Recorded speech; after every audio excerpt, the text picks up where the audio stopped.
Bueno, muy buenas tardes a todas y todos los presentes, a todas las personas que se encuentran en comunicación vía streaming por medio de las distintas plataformas virtuales. Queremos agradecer la invitación aquí junto al ingeniero Roberto Cuello. Sobre todo, al escuchar y al ver primeras jornadas causa ya un impacto. Comencemos a sincerarnos. Tiene una connotancia muy importante esta reunión, así que definitivamente, moralmente, nos vimos obligados a participar en ella. En primer lugar, agradecer a todas las personas que trabajaron en llevar a cabo todas estas jornadas. Eh, las ponencias que vimos que nos antecedieron fueron realmente impactantes y coinciden en gran medida con lo que nosotros llevamos a cabo dentro del campo de la aplicación directamente a través de la ejecución que visualizamos dentro de la zona de camino y zonas aledañas. Para comenzar, queremos decirles que hace muy poquitos días la Dirección Nacional de Vialidad cumplió 90 años. 90 años de vida relacionadas intrínsecamente y casi paralelamente con la evolución de nuestro país. La Dirección Nacional de Vialidad tiene en su génesis atender y construir y conservar y realizar proyectos para el mejoramiento de la red vial nacional. Pero la red vial federal está compuesta también con sistemas, primero y principal, sobre todas las uniones de comunidades que tienen cierta envergadura, pero así también lo conforman redes y caminos secundarios que acometen a ella. Cuando comenzamos a hablar de la evolución primero y principal, tratamos de entender cuál fue la génesis de todo esto. Entendemos que a principios del siglo XV, uno de los sistemas de comunicaciones históricos más importantes de las Américas trató principalmente sobre el imperio incaico. Permítame corregirme, pero si la denominación correcta es el Capac Ñam, es la denominación del Camino del Señor en quechua, tenía esa configuración entre el 1400 y el 1500, básicamente consistía en una red principal que iba de norte a sur, y como si fueran los parantes de una escalera, y atravesando los peldaños, redes conexas que definitivamente unían en formas estratégicas estas vías principales. A la derecha, en la imagen, se puede apreciar que en el 2019 alcanzó una configuración, la red vial, como la que se puede visualizar. En este caso en particular, la importancia de cada una de estas redes fue indistinta, por lo tanto, la red vial conformó directamente un sistema de telarañas que se denomina, pero con su génesis o nacientes dentro de lo que se denomina la capital sociopolítica de la República. En este aspecto es importante dentar algo básicamente, es decir, que la evolución de nuestra red vial en el 2019, que alcanzó un desarrollo de casi cerca de 460.000 kilómetros, tiene su génesis en hace bastante tiempo ya atrás, hace más de 500 años. En particular, queremos básicamente cortarles una pequeña gran historia. La Ruta Nacional 60 es un tramo de una ruta en particular que une la ciudad de Córdoba y finaliza en el Paso Internacional Paso Internacional San Francisco en la frontera con la República de Chile. Un tramo emblemático de esta ruta es el que se encuentra dentro o contenido dentro del empalme de la Ruta Nacional 38, en el empalme junto con la Ruta Provincial 46. La longitud de este tramo es de 44 kilómetros, pero 30 kilómetros de ese sector se encuentran en alta montaña. El desnivel aproximadamente anda a los 641 hasta su máximo pico de elevación de los 1224 metros. Estamos siempre hablando sobre la configuración de la rasante. ¿Qué sucedió? Vamos a tratar sobre el aspecto de la cronología de los hechos que se registraron en el 1 de febrero del 2019 hasta el 3 de febrero del 2019. En primeras horas de la mañana, distintos transeúntes, usuarios, accediendo al inicio de este tramo, comenzaron a tener registros de una creciente, en este caso extraordinaria. Algunos de ellos fueron directamente afectados, por lo tanto no pudieron continuar sus vías. Estas imágenes tomadas por parte de ellos ilustran la desesperación en los cuales fueron afectados. En la imagen superior derecha, ese es el empalme con la Ruta Nacional 38. Dentro de la cuenca puede apreciarse que las condiciones a las cuales era sometido el cauce distaba bastante de la cotidianidad. Pasado el pico de la creciente, comenzaron a poder visualizarse los daños que permanecían en la infraestructura, no tan solo en los núcleos de terraplenes, sino también en las configuraciones de seguridad. Los primeros actos apenas abrieron los cielos a través de la ayuda conjunta que requirieron en dos gobiernos provinciales, el gobierno de la ciudad de Córdoba y la provincia de Córdoba articularon envíos de helicópteros para poder realizar los rescates de los afectados. Este sistema de logística, de apoyo conjunto, permitieron visualizar que más allá de que no existía ninguna víctima, no había ningún siniestro de mayores condiciones, podían ser atendidos a través de los sistemas sanitarios primarios. Durante la jornada que le seguía, que es perteneciente al día 3, definitivamente la Dirección Nacional de Vialidad comenzó a tomar acción para poder realizar el rescate de todos los bienes de automotores que se encontraban varados. En este caso son imágenes tomadas, repito, por gente, todo lo que están visualizando hasta ahora son gente directamente afectada sobre ese sector. En conclusión, esta cronología de hechos marca un grado de sensibilidad, de descompostura de todo el sistema red vial en el sector. ¿Qué es lo que pasó? Bueno, una imagen central, como les dije recién, la Ruta Nacional 60, inicia en Córdoba y finaliza en el límite internacional con Chile, y la ubicación de esa particular quebrada, que se llama Quebrada de la Cébila, se encuentra casi en el centro de gravedad de la misma. La configuración geométrica, que corresponde a una categoría de montaña, posee 53 cruces hidráulicos, de los cuales 44 cruces responden en forma zigzagueante al mismo cauce. El primer tercio, los eventos que terminan dañando y haciendo un corte total sobre la ruta, se ubican en el último tercio. A medida que podemos entender, 10 de esos sectores fueron afectados. El primero de ellos, en el kilómetro 1139,57, se registraron obturaciones totales en los conductos. Estos conductos tenían una dimensión de 3 metros de diámetro.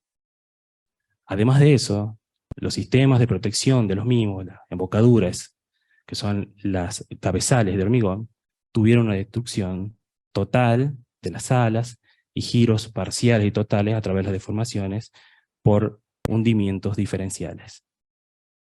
En este caso en particular, la desaparición del núcleo de terraplén llevó básicamente a una demolición total de la circulación. Se puede visualizar en la imagen de la derecha, la inferior derecha, el pequeño desvío que se realizó justamente cuando se mostraron al momento de retirar los vehículos de gran porte. En este caso el terraplén tiene una altura de rasante sobre el lecho de cauce de 4 metros de altura, pero ese es lo que se denomina hasta el lomo del caño, es decir, hasta la zona del trasdos. La apertura de esta nueva socavación es de 20 metros. Siguiendo la dirección del flujo, aguas abajo, nos encontramos con dos meandros muy marcados y un tercero que comienza a deformarse. Y sí, efectivamente, como pueden visualizar, se encuentran los convoyes de los vehículos varados. En estos casos, si pueden ver, básicamente no podían ni retroceder ni avanzar.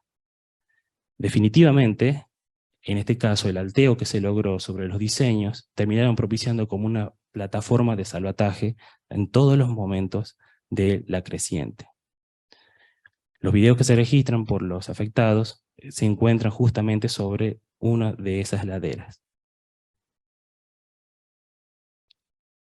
Aguas abajo también existieron daños de las mismas características a las mencionadas. Continuando, efectivamente, ahora los volúmenes de la creciente comenzaron no tan solo a superar las capacidades de las mismas o a destruirlas, sino que ya definitivamente se comportaba como un canal, o como solemos decir nosotros, un sistema de transporte hidráulico a cielo abierto. Es decir, el 50% circulaba por la obra de arte, por el cauce, y el otro 50% siguiendo en forma paralela a cada una de lo que se denomina OEX, serían las banquinas. Aguas abajo, llegamos a una curva muy sesgada que también hizo desaparecer unos sistemas de contención que tenía para derivar en este punto. Ahora bien, nos aproximamos a una zona bastante emblemática. En el kilómetro 1135 es un sector conocido como la Mala Vuelta. Este es un resabio de cuando la ruta nacional, y esto quiero entender por qué era la historia, era básicamente un camino consolidado, es decir, que el lecho del río funcionaba como ruta. Este evento no menor, en el año 1987, involucró que una creciente extraordinaria tuviera lamentablemente la afectación de un vehículo de transporte público donde fallecieran 18 personas. Evidentemente, la diferencia que hay entre ese momento y ahora fue lo que habíamos comentado, la nueva intervención de las rasantes. En este caso en particular, los elementos a condicionar tuvieron, como se pueden ver, zonas puntuales donde ya definitivamente las excavaciones retrógradas generaron una fosa aproximadamente entre 22 metros y 30 metros de profundidad. La apertura en este caso son de 30 metros. Por último, la última estructura afectada, definitivamente aquí ya era 50 y 50. 50% del caudal que podía colectar la estructura se vio definitivamente superada, condicionándose casi como un vertedero. Y el otro resto era derivado en forma paralela al eje de la rasante.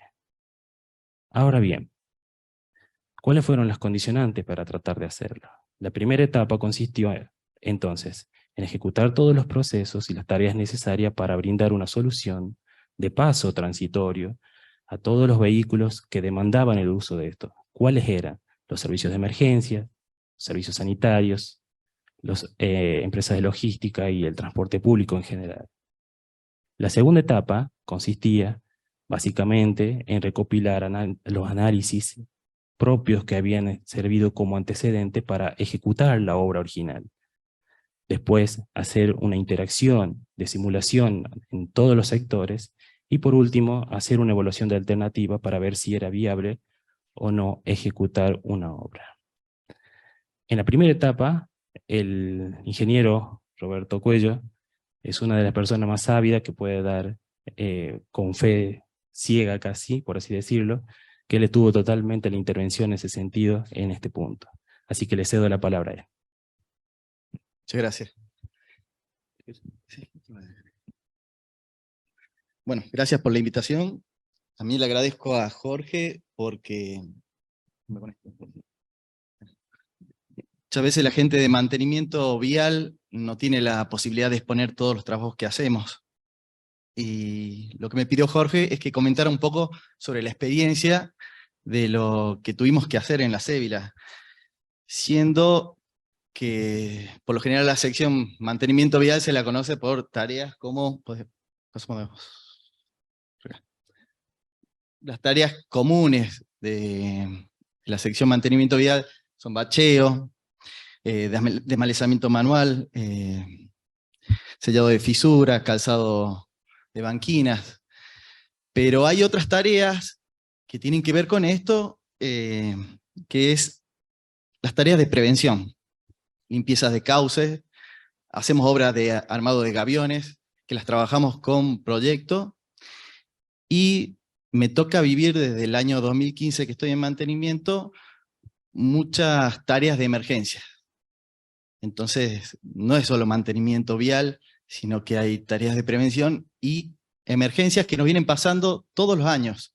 desde el 2015 en Catamarca. Y esto tiene que ver mucho con el cambio climático. Estas variadas experiencias que tuvimos de emergencia nos ayudaron mucho a prepararnos y todos los años tener agilidad para responder en ese tipo de tareas. Bueno, estas emergencias suceden en Catamarca, igual que suceden acá en Mendoza, por el tipo de topografía que tiene, ¿no es cierto? Tenemos caminos de montaña y gran parte en caminos ondulados. Incluso tenemos en Catamarca la vialidad invernal, porque tenemos el Paso de San Francisco. Pasamos. Bueno, en ese año, el 2019, a principios de año, fines de enero, no nos olvidamos, hubo intensas y abundantes precipitaciones que nos terminaron afectando dos rutas principales de Catamarca, como son la 60 y la 38. Las tareas que ustedes ven ahí son sobre la ruta 38. Para hacer una analogía con Mendoza, la ruta 38 comunica a la capital de Catamarca con La Rioja en una distancia similar a la que tiene San Juan con Mendoza. Entonces la prioridad era habilitar y dar transitabilidad porque hay un fluido tránsito de vehículos. Así que hay otra cosa para mencionar. Siempre las emergencias caen los fines de semana. Así que el viernes nos enteramos, ese 2 de febrero ya era sábado y pudimos dar el tránsito ese mismo día. Ahí sí bueno. Son algunas de las tareas sobre la ruta 38. Todavía no solamente nos enterábamos, como estábamos abocados a ese trabajo, estábamos abocados, pero no conocíamos qué había pasado en la Sébila. Sabíamos que estaba intransitable, pero no habíamos llegado ahí. Solo nos informaban por algunos comentarios de que estaba muy fiero el panorama, así que ahí sí lo pasás. Bueno, ese fue el primer video, me acuerdo que filmé cuando iba entrando a la Sébila, sobre ya la ruta 60. Vemos el daño provocado con el alud, y bueno, digamos, hablando del cambio climático, esa fue la presentación para nosotros, la gente de mantenimiento. Ese fue el saludo de presentación de cambio climático. Ahí nos vamos entrando. Y tal vez una pregunta, la que nos hacíamos nosotros en ese momento es, ¿y ahora? ¿Y ahora qué hacemos? Porque nosotros estábamos preparados para tareas de emergencia, y siempre las hacíamos con agilidad. Resolvíamos en 1 o 2 días, a lo sumo una semana. Pero esto no.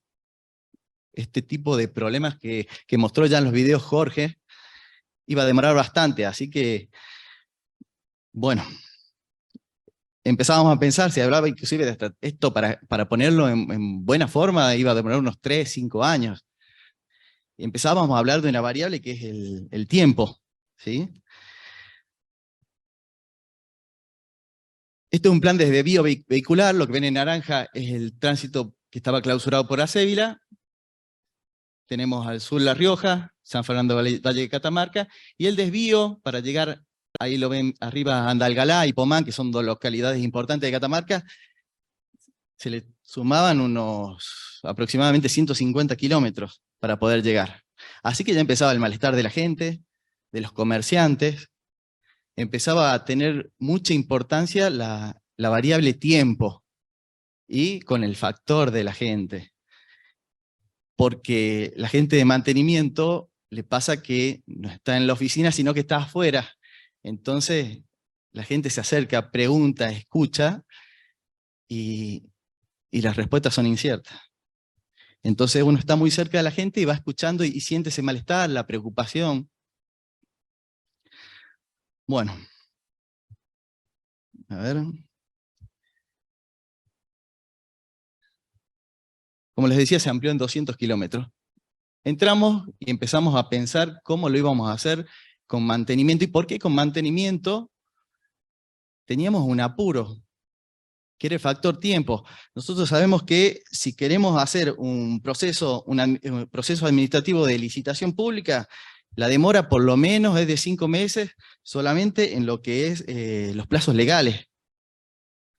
Lo primero que hicimos fue buscar la declaración de emergencia, y ahí acortábamos los tiempos en poder resolver, por lo menos hacer contrataciones de lo que íbamos a necesitar como equipos adicionales y comprar mezcla asfáltica para hacer pavimento, lo reducíamos a 2 meses. Pero todavía quedaba hacer todas las tareas y organizar los equipos. La idea era dar la transitabilidad en el menor tiempo posible. Ahí nos encontramos en el tramo, había destrucciones que contó Jorge, 10 cortes absolutos, cada corte de aproximadamente 30 metros, y en algunos de los cortes profundidades también de 30 metros de profundidad. Para nosotros una tarea completamente inédita, y realizamos un despliegue inédito para nosotros, con la gente nuestra. Con otra particularidad, afectamos solamente para ese trabajo a 16 agentes, porque no podíamos usar más agentes, porque tampoco podemos, o sea, este tramo ya estaba clausurado, pero tenemos que mantener muchos kilómetros más, y no podemos abandonar el mantenimiento. Sabían que se venían otras emergencias en otros lugares de Catamarca, así que, bueno, con solamente 16 agentes y los pocos equipos que pusimos a trabajar ahí, arrancamos.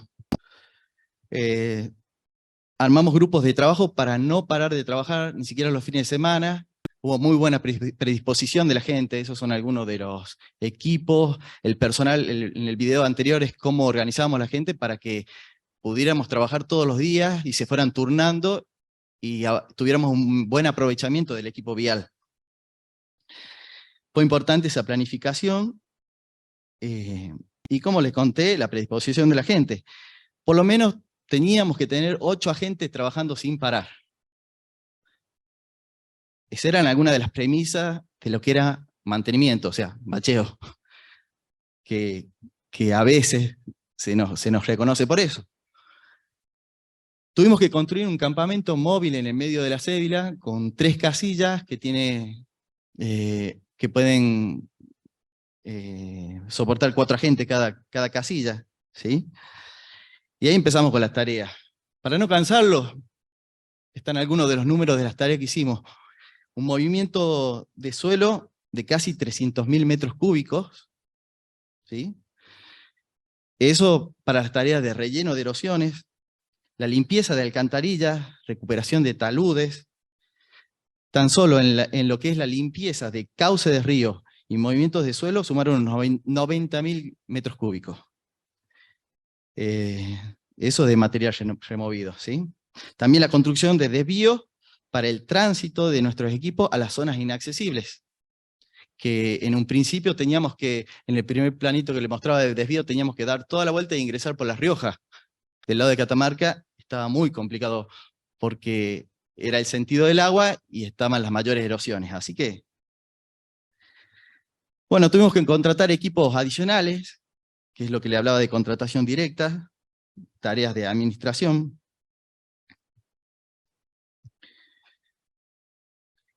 Reposición de la carpeta asfáltica, donde nos ayudó Vialidad Provincial, porque mantenimiento no cuenta con equipos como terminadoras, a pesar de haber tenido antes experiencia donde también necesitábamos una terminadora.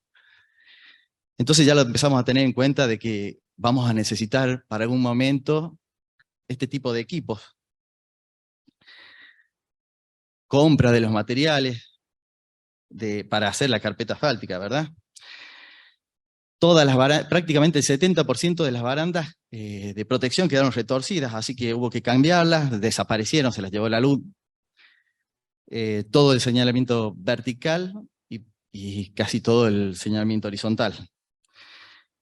Esta tarea la logramos en un plazo de 6 meses, desde el 1 de febrero, y lo habilitamos el 1 de agosto. En 6 meses, donde de verano, en un campamento móvil, hasta, o sea, yo le cuento esto para que más o menos se imaginen esta parte, que es la que hace mantenimiento dentro de la ruta y las tareas. Y finalizamos en agosto, o sea, pasamos el invierno en esa zona con unos fríos bastante intensos. Bueno, no podríamos haber hecho nada de eso, si durante años anteriores no hubiésemos adquirido por lo menos algunos equipos, que cuestan adquirirlos.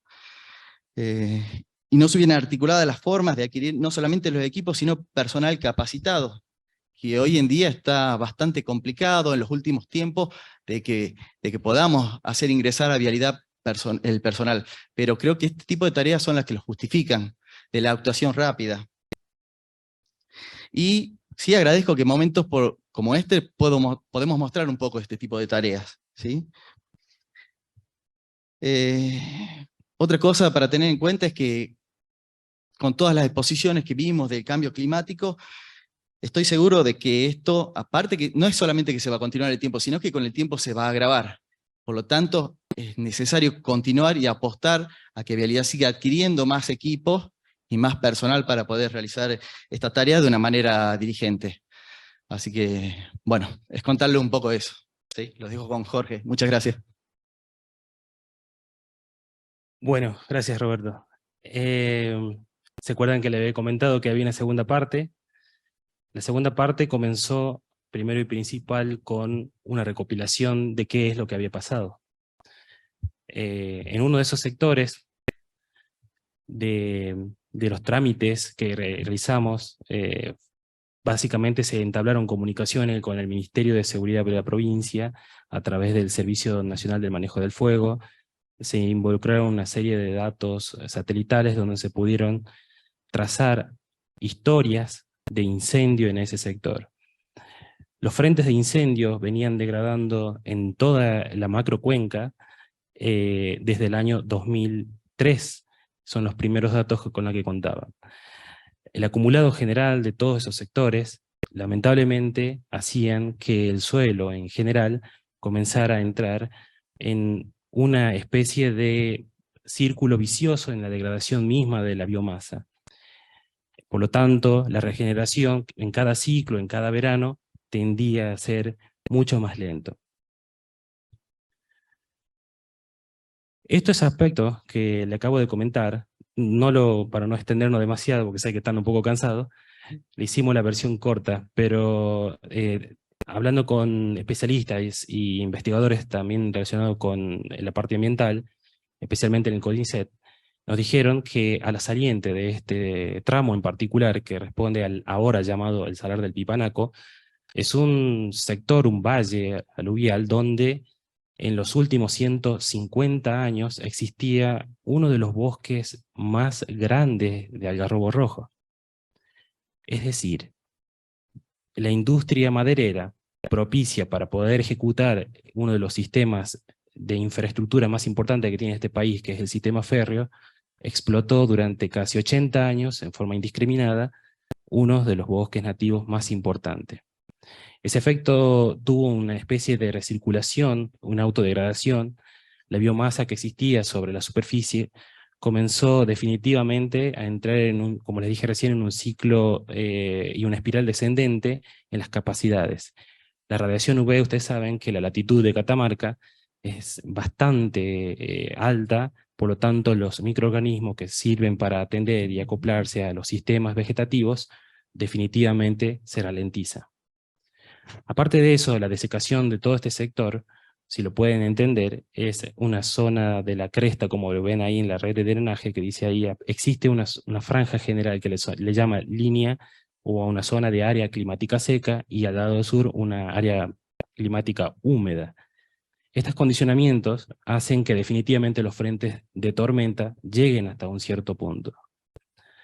Entonces, en la primera imagen podemos ver la configuración del sistema de drenaje, que va, entre comillas, contrapendiente de lo que solemos decir nosotros de un área húmeda a un área seca. En la segunda imagen, debido a que en la zona nosotros no contábamos con datos fidedignos de un sistema de toma de datos de precipitaciones, tuvimos que recurrir a un proceso de análisis satelital, en donde se utilizó uno de los algoritmos de la NASA, que es el TRMM. Definitivamente, con todos estos datos, podemos estimar en el orden en el que nos manejábamos, y respondía aproximadamente al 1 de febrero de ese año, las estimaciones daban que las precipitaciones alcanzaban los 31 milímetros precipitados en ese periodo, entre las 0 horas del día del la fecha hasta las 13 horas. El pico de la creciente se registró a las 10:40 de la mañana.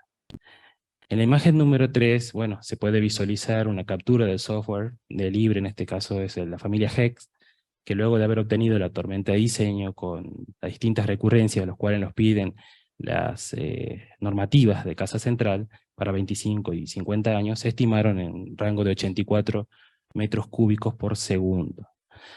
Estos caudales, definitivamente al simularlos, correspondían en gran medida con lo que se podía observar, pero las calibraciones definitivas no están realizadas. Y ya les comento el porqué.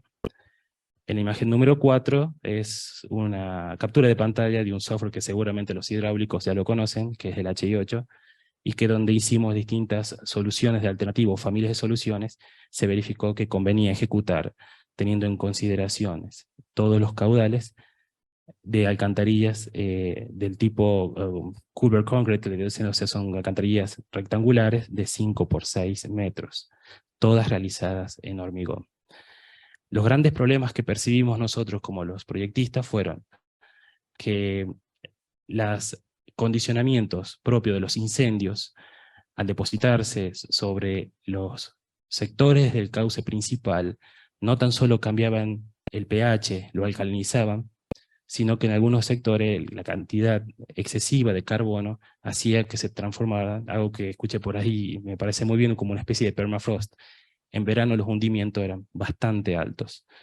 Por lo tanto, ¿qué quiere decir esto? Que hay mucha carga orgánica en el sector. Y ustedes saben que para poder construir, lo que hacemos nosotros los diseñadores es evitar a toda costa que las cargas orgánicas superen esos límites, porque definitivamente la capacidad putrescible puede ser mayor. Así que, esperando que haya sido un poco ilustrativa la situación y agradeciendo una vez más la invitación, les deseo que estas reuniones sean mucho más frecuentes. Con Roberto Cuello aquí a mi izquierda, le damos las muchas gracias a todos.